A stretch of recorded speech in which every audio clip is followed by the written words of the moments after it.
नमस्कार, जनतंत्र टीवी देख रहे हैं आप। मैं हूं आपके साथ कोमल गंगवार। शुरुआत करेंगे अपना उत्तराखंड की। तो उत्तराखंड सचिवालय में मुख्यमंत्री पुष्कर सिंह धामी ने आपदा प्रबंधन विभाग के साथ समीक्षा बैठक की है, जिसमें उन्होंने राज्य के 13 जिलों के अधिकारियों के साथ वीडियो कॉन्फ्रेंसिंग के जरिए सीएम ने राज्य में आपदा प्रबंधन की समीक्षा की। इसमें सीएम ने नेशनल हाईवे और चारधाम सड़क मार्ग पर 177 डेंजर जोन को चिन्हित किया है। बता दें कि इस बैठक में आपदा सचिव के साथ पेयजल, सिंचाई, कृषि विभाग, लोक निर्माण विभाग समेत कई विभागों के अधिकारी मौजूद रहे हैं।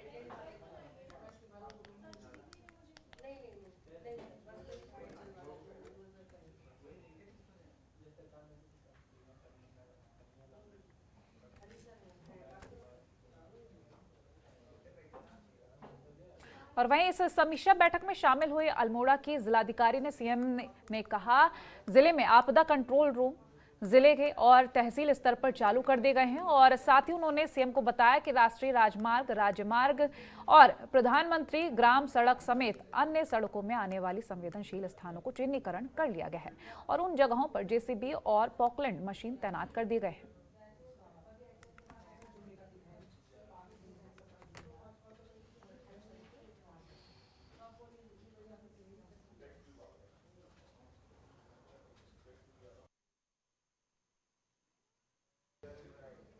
अग्निपथ योजना के विरोध में जहां पूरे देश भर में आंदोलन चल रहा है, वहीं उत्तराखंड में पूर्व मुख्यमंत्री हरीश रावत ने भी चीड़बाग स्थित सैन्य धाम से राजभवन तक योजना के विरोध में वरिष्ठ नागरिकों के साथ पदयात्रा की, जहां उन्हें राजभवन से पहले बैरिकेडिंग लगाकर रोक दिया गया। और वहीं इस योजना के विरोध में पूर्व सीएम हरीश रावत ने एसडीएम के माध्यम से राज्यपाल को ज्ञापन सौंपा है। और इस दौरान हरीश रावत ने कहा कि सरकार ने इस योजना को लाकर पिछले 3 सालों से सेना में भर्ती के लिए तैयारी कर रहे युवाओं के सपनों को तोड़ने का काम किया है। वहीं इस दौरान नेता प्रतिपक्ष यशपाल आर्य भी मौजूद रहे हैं।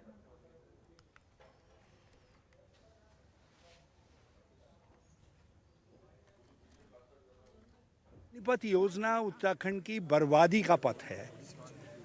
यह हमारे नौजवानों के भविष्य को चौपट करने का पथ है। जो नौजवान वर्षों से सपना देख रहा था, जिसकी माँ गर्भ में बच्चे के आते ही सपना देखती थी कि मेरा लड़का होगा तो अपने पिता की तरीके से, अपने दादा की तरीके से फौज में भर्ती होगा, अब वो अग्निवीर होगा। और ऐसा अग्निवीर होगा जो 4 साल बाद घर वापस आ जाएगा। जिस समय उसकी शादी का प्रस्ताव लेकर के जाएंगे, उसकी विशेषता अग्निवीर होगी, जिसके सामने एक अनिश्चित भविष्य होगा। एक झूठ बोला जा रहा है कि अग्निवीरों को खपाया जाएगा, उनको नौकरियां दी जाएंगी। कहाँ हैं नौकरियां, बताएं। आरक्षण कैसे दे सकते हो? संविधान है अपनी जगह पर, संविधान से परे आरक्षण नहीं दे सकते हो। एक झूठ का मुलम्मा चढ़ा करके अग्निवीर योजना को परोसा जा रहा है और हम इसका विरोध करते हैं। और उत्तराखंड के लिए अग्निवीर योजना बर्बादी है पूरी तरीके से। यह हमारी सैन्य परंपरा, महान सैन्य परंपरा को चौपट कर देगी। हमारे रेजिमेंटल सिस्टम को, जिसमें जिन रेजिमेंट्स पर हमको गर्व है, फक्र है, उस सिस्टम को ख़त्म कर देगी। और देखिए, आज हमारे प्रदेश के वरिष्ठतम विभिन्न विचारधाराओं के नेतागण और पूर्व वरिष्ठ नौकरशाह अग्निपथ योजना के लेकर महामहिम राज्यपाल जी के माध्यम से हमारे देश के प्रधानमंत्री नरेंद्र मोदी जी को ज्ञापन भेज रहे हैं, जिसमें सैन्य परंपराओं पर चोट है, नौजवानों के साथ धोखा है, छलावा है और उनके भविष्य की जो अनिश्चित भविष्य होने जा रहा है, उसको लेकर सभी प्रदेश के वरिष्ठ जो हमारे नौकरशाह रहे हैं, जो विभिन्न दलों के हमारे वरिष्ठ नेतागण हैं, सब ने मिलकर एक आवाज़ में, एक सुर में देश के प्रधानमंत्री जी से अनुरोध किया है। जो एक काला कानून नौजवानों पर थोपा जा रहा है, जिससे उनका भविष्य अनिश्चितता की ओर बढ़ रहा है, उस काले कानून को वापस लें। और ये एक व्यक्ति की आवाज़ नहीं है, पूरे देश के नौजवानों की आवाज़ है। और हम कहना चाहते हैं कि ये जो संघर्ष है, ये राजनीतिक दलों से परे है। और उत्तराखंड में जल जीवन मिशन के तहत राज्य में ग्रामीण क्षेत्रों में हर घर को नल से जोड़ने के लिए चल रहे अभियान में एक चौंकाने वाली बात सामने आई। जिला स्तर पर अभियंताओं ने ऐसे गांवों के लिए पेयजल योजना प्रस्तावित कर दी है जहां पहले से ही योजना लागू है। इसके बाद पेयजल निगम प्रबंधन ने उन गाँव के लिए प्रस्तावित पेयजल योजना रद्द कर दी है। साथ ही पेयजल निगम प्रबंधन अभियंताओं से मामले की पूछताछ भी करेगा। साथ ही उनसे डीपीआर पर हुए खर्च की वसूली भी की जा सकती है।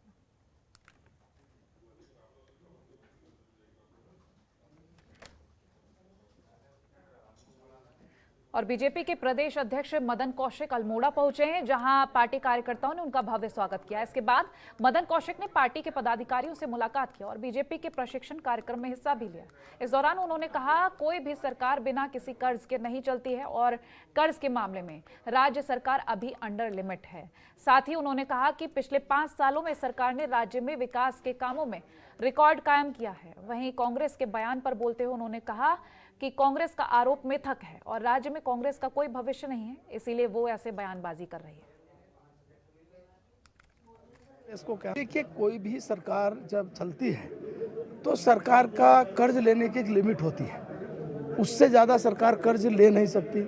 और उत्तराखंड सरकार अभी विद इन लिमिट है, लिमिट के अंदर है जितना कर्ज लिया है। लेकिन ये भी आप मानिए कि पिछले 5 वर्षों में जितना विकास का कार्य हुआ है, जितना इंफ्रास्ट्रक्चर का काम हुआ है, शायद अगर राज्य बनने के बाद देखें तो ये 5 साल हमारे लिए सबसे महत्वपूर्ण है। तो मैं समझता हूँ कि कांग्रेस को अब यह अवसर कभी मिलेगा नहीं, मुझे तो भविष्य में भी अब जल्दी नहीं लग रहा है। इसलिए इस प्रकार की बातचीत कांग्रेस को कहना उनके लिए सही है। और उत्तराखंड में मौसम विभाग ने 2 जुलाई तक कई जिलों के लिए अलर्ट जारी किया है और अगले 3 से 4 दिनों तक भारी बारिश की संभावना जताई है। आपको बता दें कि मौसम विभाग ने उत्तरकाशी, रुद्रप्रयाग, चमोली, बागेश्वर, पिथौरागढ़ के लिए येलो अलर्ट जारी किया है। वहीं देहरादून, नैनीताल, चंपावत और पौड़ी के लिए ऑरेंज अलर्ट जारी किया है।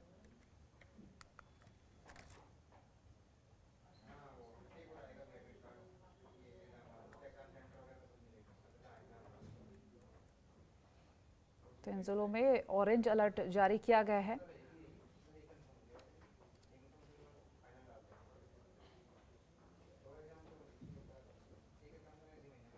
वहीं मौसम विभाग के 2 जुलाई तक बारिश के अलर्ट को लेकर इसके बाद अल्मोड़ा जिला प्रशासन भी एक्टिव हो गया है। इसकी जानकारी देते हुए जिलाधिकारी ने बताया कि आपदा को लेकर जिले के सभी तहसीलदारों को अलर्ट रहने को कहा है। साथ ही उप जिलाधिकारियों को भी इलाके का जायजा लेने के लिए निर्देश दिए हैं। वहीं आपदा विभाग को सड़क मार्गों पर जेसीबी और अन्य उपकरणों के साथ तैनात रहने के भी आदेश दिए हैं।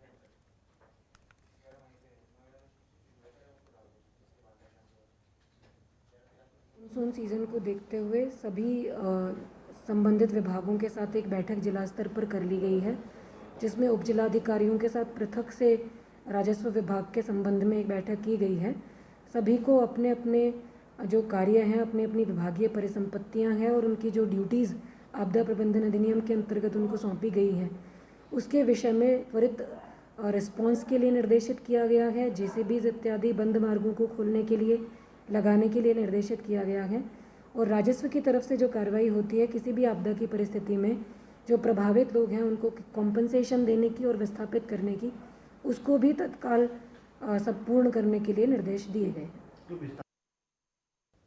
जहां एक और हरिद्वार में कांवड़ यात्रा को दिव्य और भव्य बनाने के लिए जिला प्रशासन लगातार बैठक कर रहे हैं। वहीं स्वास्थ्य विभाग भी कांवड़ यात्रा को सकुशल बनाने के लिए तैयारी में जुटा है। इसी कड़ी में 2 दिन पहले मुख्य चिकित्सा कार्यालय में मुख्य स्वास्थ्य अधिकारी ने बैठक की थी, जिसमें जिलाधिकारी विनय शंकर पांडे ने अधिकारियों को कांवड़ यात्रा को लेकर तैयारियां पूरी करने के निर्देश दिए थे। जिसके बाद स्वास्थ्य विभाग ने दवाइयों की व्यवस्था कर ली है। साथ ही जिले में 17 अस्थायी कैंप लगाए जाने की तैयारी की जा रही है।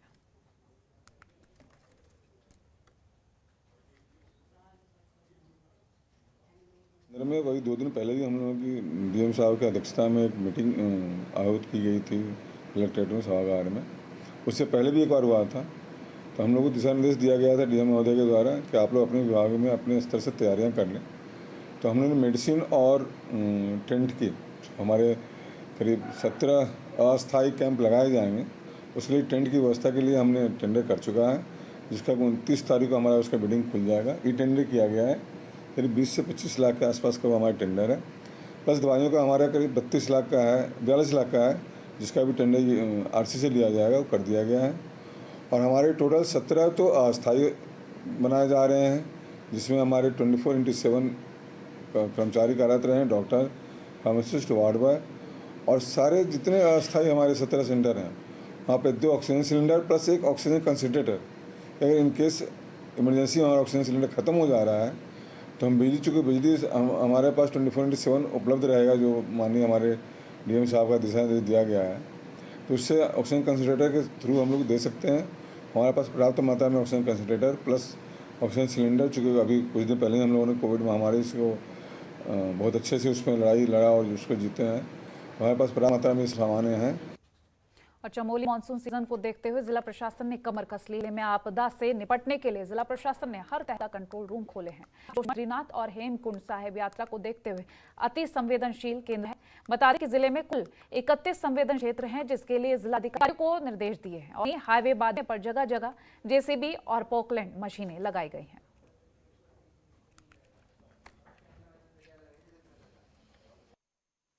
चमोली में क्योंकि हमारे जनपद में थोड़ा आपदा की संभावना को देखते हुए और वर्षा काल में भारी वर्षा से जो नुकसान की संभावना रहती है उसको देखते हुए जनपद स्तर पर जिला मुख्यालय में और हर तहसील मुख्यालय में कंट्रोल रूम की स्थापना पहले से की जाती है। ये रखने के निर्देश दिए जा चुके। यात्रा भी चालू है दोनों बद्रीनाथ साइड के, तो जोशीमठ तहसील क्षेत्र में कड़े निर्देश दिए गए हैं तो कि इस करके दोनों क्षेत्रों में हमारी जो व्यवस्था है वो सुनिश्चित रहे। साथ ही साथ सैटेलाइट फ़ोन, अगर नेटवर्क ख़राब होता है उस स्थिति में सैटेलाइट फ़ोन भी प्रोवाइड किए गए हैं।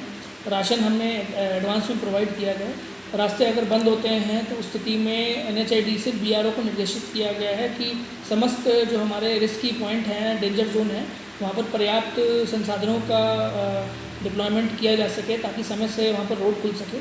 साथ ही साथ विद्युत विभाग, जल संस्थान को निर्देश दिए गए हैं कि विद्युत आपूर्ति, साथ ही साथ जो पेयजल आपूर्ति है वह अगर ब्रेकडाउन की स्थिति में जल्द से जल्द सुचारू किया जाए, मिनिमम टाइम में उसका रेजोल्यूशन किया जाए।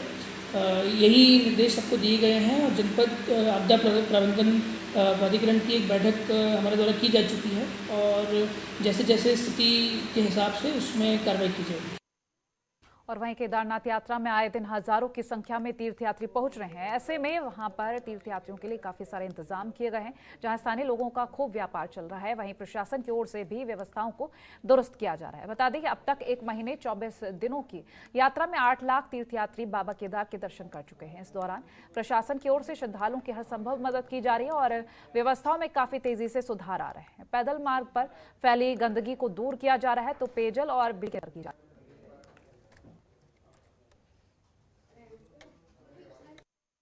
2 साल यात्रा प्रभावित रही थी कोविड के बाद और इस साल 2022 में अभी करीबन 55 दिन हुए यात्रा को प्रारंभ हुए और 8.25 लाख तीर्थयात्रियों ने केदारनाथ में दर्शन किए हैं। यहाँ पे बहुत बड़ी संख्या है और इसमें अभी हमारे विभागों ने, साथ ही हमारे जो व्यापार मंडल है या जो होटल एसोसिएशन है, पूरा खच्चर संचालक हैं, सभी ने बहुत बढ़कर हमारा सहयोग किया है। और दर्शनार्थियों से अपील करती है आने, रजिस्ट्रेशन कराकर, चेकअप कराकर यात्रा करने आए और चूँकि आगे मानसून सीज़न भी है, बारिश का सीज़न भी है, तो और भी सतर्कता बरतें। साथ ही जिला प्रशासन की जो गाइडलाइन थी उसका पालन करें। पंचायती अखाड़ा श्री निरंजनी संन्यास लेने वालों के लिए अब साक्षात्कार लेने और शैक्षिक योग्यता जांचने की व्यवस्था करने जा रहा है। अखाड़े के नियमों के मुताबिक सब कुछ सही पाए जाने के बाद ही किसी व्यक्ति को संत परंपरा में शामिल किया जाएगा। सन्यासियों के दूसरे सबसे बड़े इस अखाड़े को लेकर प्रस्ताव तैयार कराया जा रहा है और सोमवार को अखाड़ा परिषद के अध्यक्ष और पंचायती अखाड़ा श्री निरंजनी के सचिव श्री महंत रविंद्रपुरी ने अखाड़े के आचार्य महामंडलेश्वर कैलाशानंद गिरी से इस बारे में चर्चा की और बताया जा रहा है कि अखाड़े में एक कमेटी बनाई जा रही है। साथ ही संन्यास ग्रहण करने से पहले व्यक्ति को कमेटी के आगे पेश होना होगा।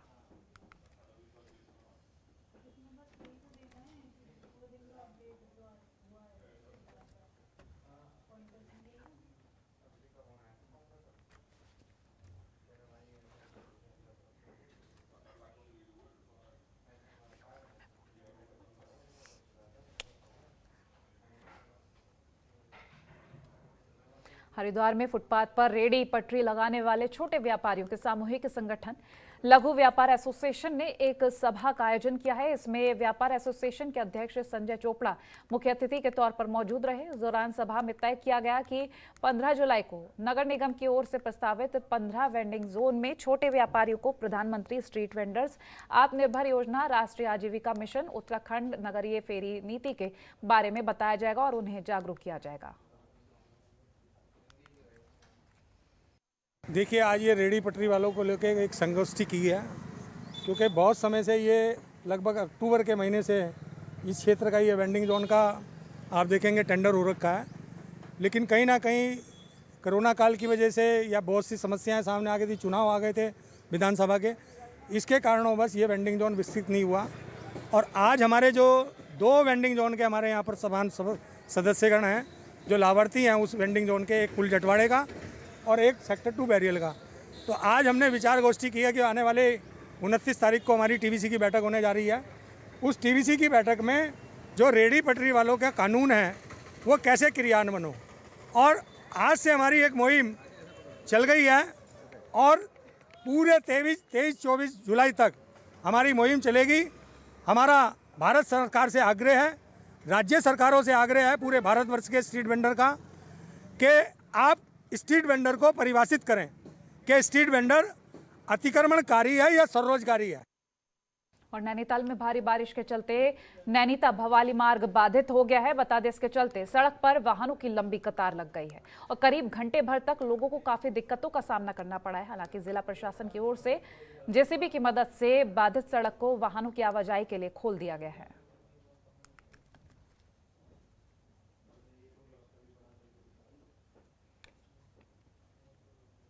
और चमोली के थराली में मंगलवार को तहसील प्रशासन, पुलिस और स्वास्थ्य विभाग ने छापेमारी कर शेड्यूल एक्स नार्कोटिक और साइकोलॉजिक दवाओं की तलाश में मेडिकल दुकानों का औचक निरीक्षण किया। इस दौरान मेडिकल स्टोर के स्टॉक बुक, लाइसेंस, दवाइयों से संबंधित रजिस्ट्रारों और एक्सपायरी डेट की दवाओं की चेकिंग की गई। बता दें कि इस छापेमारी के दौरान किसी भी मेडिकल स्टोर पर प्रतिबंधित दवाइयां नहीं पाई गई। और वहीं इस मौके पर संयुक्त टीम ने सभी मेडिकल स्टोर संचालकों को हिदायत देते हुए कहा कि बिना डॉक्टर की परामर्श के किसी भी व्यक्ति को प्रतिबंधित दवाओं की बिक्री न की जाए।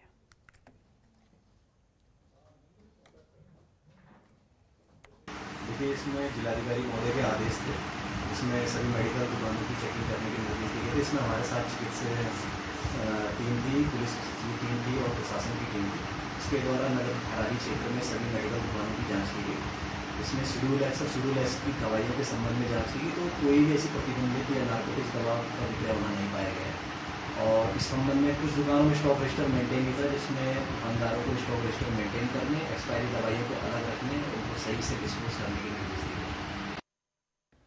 और उत्तराखंड में मानसून ने पूरी तरह से दस्तक दे दी है और कई जिलों में भारी बारिश के साथ स्थिति भयावह होने लगी है। वहीं केदारनाथ यात्रा के मुख्य पड़ाव गौरीकुंड में आज सुबह बारिश की वजह से अफरा तफरी का माहौल बन गया है। केदारनाथ यात्रा के मार्ग पर जल भराव की स्थिति हो गई है और दुकानों में भी पानी भर गया है। साथ ही बारिश की वजह से यात्रियों को भी आवाजाही में काफी ज्यादा परेशानियों का सामना करना पड़ रहा है।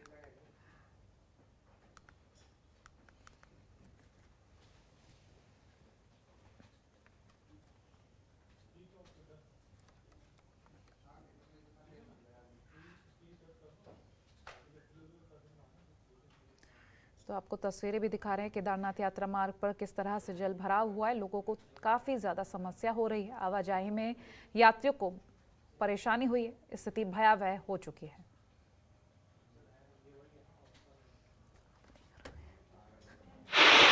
कि मानसून को देखते हुए पुलिस विभाग के द्वारा अपनी तैयारियां कर ली गई हैं। जो भी लैंडस्लाइड प्रोन जोन है वहां पर उनको चिन्हित कर लिया गया है और जिला प्रशासन से समन्वय करके वहां पर उसको अगर कभी भी लैंडस्लाइड होता है तो मलबे को हटाने के लिए जेसीबी इत्यादि की व्यवस्था कर ली गई है। इसके अतिरिक्त सभी को निर्देश दे दिए गए हैं कि जब भी कहीं लैंडस्लाइड होता है तो दोनों तरफ ट्रैफिक रोककर उसको डाइवर्ट किया जाए। उसके लिए जो साइनेजेस बनाने हैं, पीए सिस्टम लगाना है, उन सभी की व्यवस्था कर ली गई है। इसके अतिरिक्त जो आपदा वाले उपकरण हैं थानों में, उन सभी को दोबारा से चेक कर लिया गया है और जो एसडीआरएफ की टीम्स थी उनको भी रीडिप्लॉय कर दिया गया है। और धर्मनगरी हरिद्वार में भी मौसम का मिजाज बदला और हल्की बूंदाबांदी के साथ बारिश शुरू हुई है। बता दें, जून के महीने में लोगों को गर्मी से राहत मिली है। बारिश होने से जिले में ठंडी हवाएं चली और मौसम सुहाना हुआ है।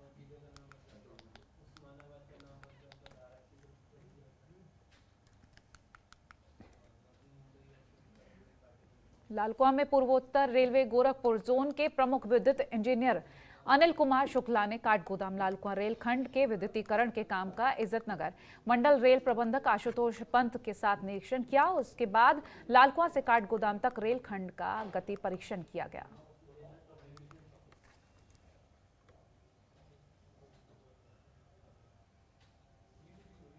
ये जो आज जो निरीक्षण किया जा रहा है विद्युतीकरण का, ये लालकुआं से लेके काठगोदाम तक, ठीक है, हल्द्वानी जो बीच में एक स्टेशन और पड़ता है, और बीच में और भी हमारे जो आइटम्स होते हैं चेक करने के, जैसे लेवल क्रॉसिंग है, कर्व है, ये सब चेक कर रहे हैं। तो वो निरीक्षण हो चुका है। अब इसके बाद जो है यहाँ से काठगोदाम तक, लालकुआं से काठगोदाम तक स्पीड ट्रायल होगा। उसके बाद जो है वो मुख्य विद्युत प्रमुख जो मुख्य विद्युत इंजीनियर हैं पूर्वोत्तर रेलवे के, वो आए हुए हैं, उनका निरीक्षण चल रहा है। जब ये वहाँ स्पीड ट्रायल सक्सेसफुली हो जाएगा, उसके बाद फिर उनका जो है ऑथराइजेशन जब मिलता है, तब ये इसके लिए कमर्शियली ये गाड़ी चलाने के लिए फिट होता है। ये इसका ऐसा है कि अभी तो हम चार्ज करके हो सकता है कि एक आध गाड़ी चला दें ट्रायल के तौर पर, लेकिन जब तक हमारे सबस्टेशन रेडी नहीं होंगे, हमारे 3 सबस्टेशन हैं, रुद्रपुर में है, काशीपुर में है, लालकुआं में है, ये जब पूरी तरह जब ये कमीशन हो जाएंगे, तभी जितनी हमारी गाड़ियाँ सारी चल रही हैं तभी चल पाएंगी।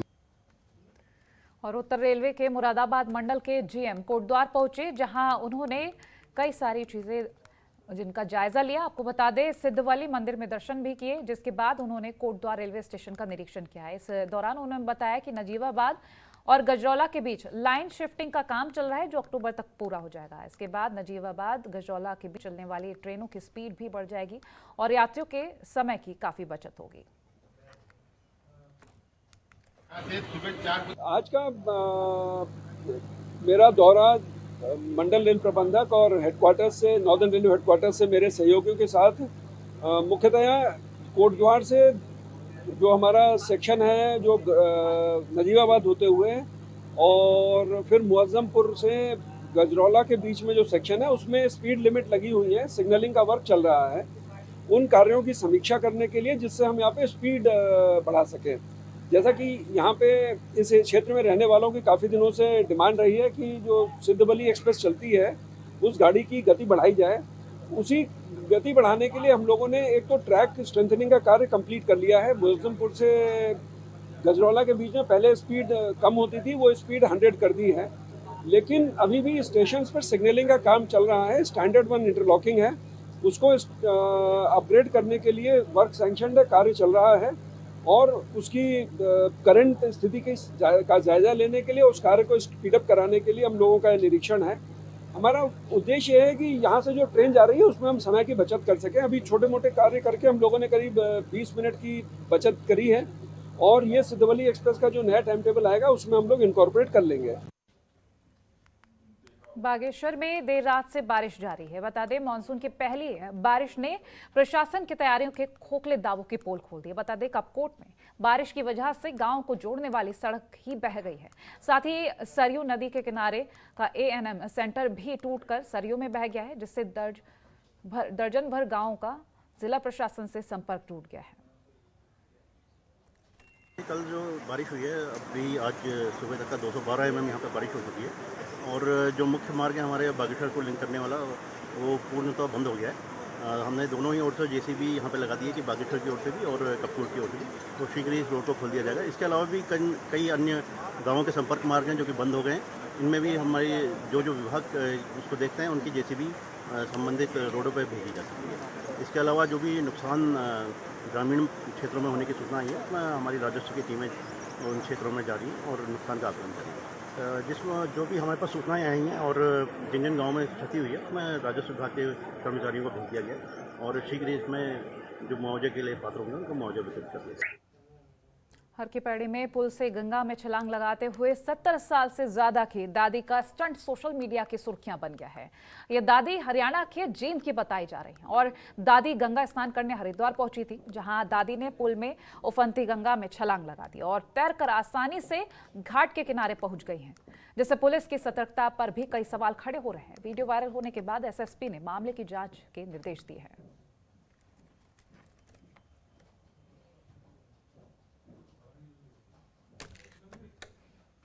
फिलहाल इस बुलेटिन में इतना ही। खबरों के लिए बने जनतंत्र टीवी के साथ। नमस्कार। खबरों के निष्पक्ष विश्लेषण के लिए सब्सक्राइब करें Jantantra TV and press the bell icon. Never miss any update.